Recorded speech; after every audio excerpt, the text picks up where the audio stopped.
em educação, educação para todos, educação de qualidade e educação para a cidadania.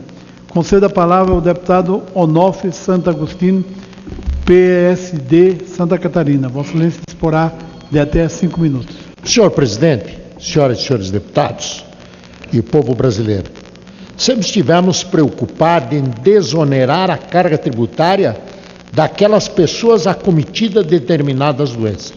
Haja vista que acabam gastando boa parte de seus recursos em medicamentos, equipamentos, muleta, cadeira de roda, aparelho respiratório, etc. Profissionais da área da saúde, médico, fisioterapeuta, psicólogos, hospitais, dentre outros.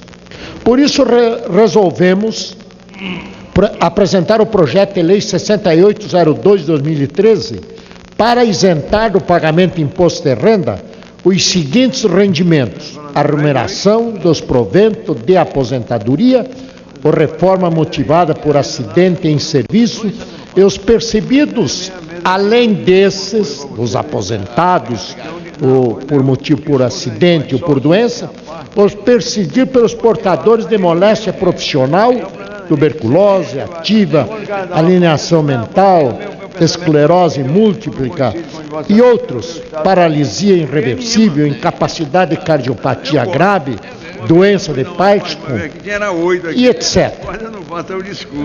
Todos avançados de doença de Paget, contaminação por radiação, síndrome e assim por diante. Mesmo que a doença tenha sido contraída depois da aposentadoria ou reforma. Vários e bons motivos recomendam ser a isenção do imposto de renda estendida aos servidores que, mesmo portadores de doenças graves, permaneçam na atividade.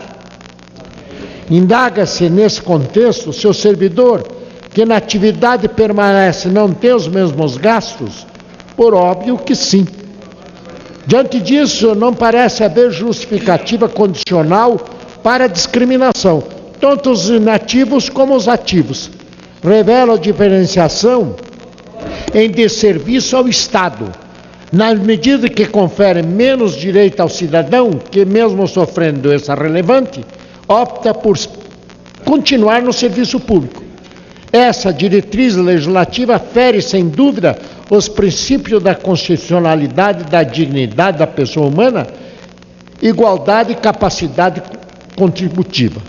Hoje, o servidor portador de moléstia grave ou desenvolve sua atividade laborativa pagando imposto de renda, ou ainda que tenha condição para prosseguir na atividade e se aposente por usufruir suas benesses. Ainda que pareça contraditório se falar em economia, ao se conferir uma isenção, é isso que na prática será vivenciado. No sistema atual, perde-se a mão de obra para a inatividade desnecessariamente. Ora, se o portador de doença grave tiver condições de trabalhar, caso lhe seja concedida a isenção na atividade, não mais se aposentará para deixar de recolher o imposto de renda, o que evitará a contratação de outrem para ocupar o cargo que naturalmente terá que ser preenchido. Se por um lado o Estado perderá na arrecadação, por outro lado ganhará a não precisa efetivar novas contratações. O ganho financeiro dispensa cálculos aprofundados. É mais barato abrir mão de um imposto de 25% sobre os vencimentos da ativa do que ter que arcar com proventos integrais na aposentadoria. E aí, sim, no sistema atual, sem recolhimento de impostos. Como se não bastasse ainda ter que arcar com os vencimentos de um novo servidor, a perda para o Estado é muito significativa.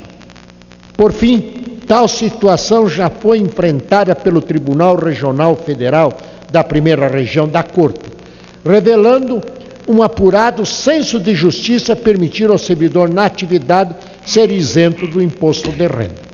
Esperamos que essa proposição seja aprovada o mais rápido possível para que justiça seja feita às pessoas que sofrem com essas doenças, tanto aqueles que estão inativos como aqueles da atividade. Aqueles que efetivamente estão hoje na atividade, deputados, eles são doentes, vão se aposentar. É preferível isentar de pagamento de imposto de renda para que ele se mantenha na atividade. É mais barato, economicamente é melhor,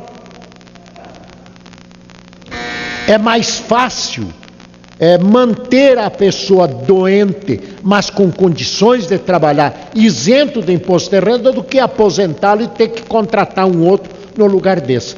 E aqueles que já estão na inatividade, que não têm mais condições, é injusto pagar imposto de renda.